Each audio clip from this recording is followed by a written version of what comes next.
In today's video, we're going to talk about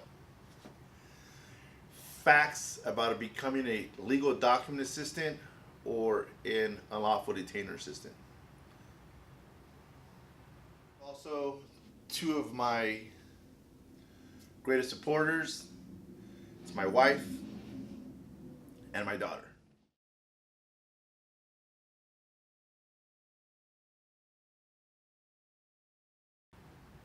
Are you interested in becoming a legal document assistant? Today I'm going to share a few facts, common facts about an LDA or UDA. My name is Ron Castaneda. I'm a legal document assistant. I've been an LDA for about 5-6 years now. Became a server around the same time. Okay, so here's a few facts. So some things you're going to want to know. The common facts are: what are the requirements for becoming an LDA, UDA? Can an LDA, UDA provide any legal advice? And what are the typical duties of an LDA, UDA? Why do they hire an LDA rather than an attorney, unlawful detainer assistant rather than an attorney? So first we'll start off with, what's the requirements? Well, first of all, you got to have a high school diploma or a GED and worked under the direct supervision of attorney for at least 2 years. If you have both of those things, you can go to county recorders and become registered. Another way is you can have a bachelor's degree. If you have a bachelor's degree, then you're only required to have 1 year of supervision of an attorney. Then you can go get registered. Another way is you have to have completed a paralegal studies program of at least 24 units.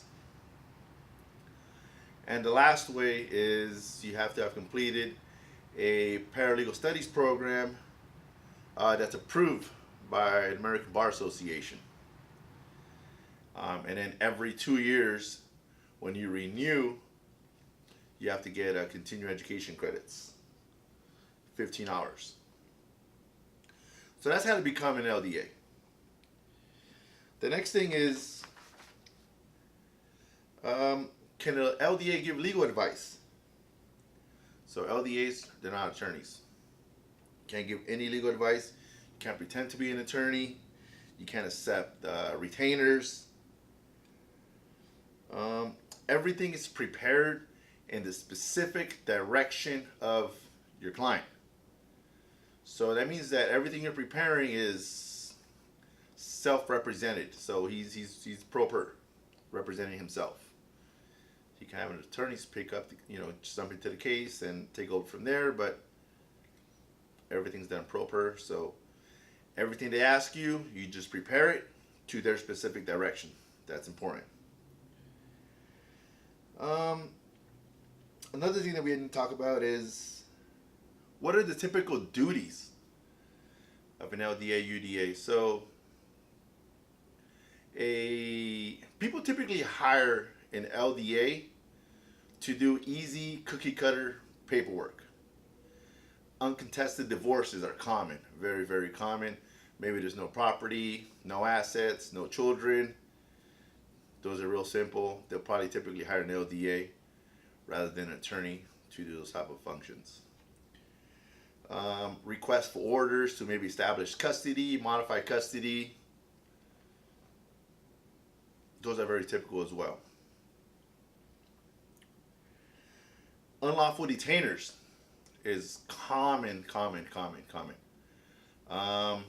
When trying to evict somebody, they may go to an attorney. They may just go to an LDA, UDA, because it's boilerplate. Everything's kind of a cycle. So people may want to save money by going LDA, UDA rather than attorney. It's their discretion. Small things such as legal name changes are common. Preparing small claims matters are common. Typing up some declarations are common. All of those are the typical functions that a person who's representing themselves might go to an LDA and hire them to just do the paperwork. There's just some stuff they may not be good at, creative writing, stuff like that. So they'll do that. Once you've achieved or fulfilled the requirements to become an LDA, you got to get a bond. Bonds are good for 2 years, somewhere around almost $500.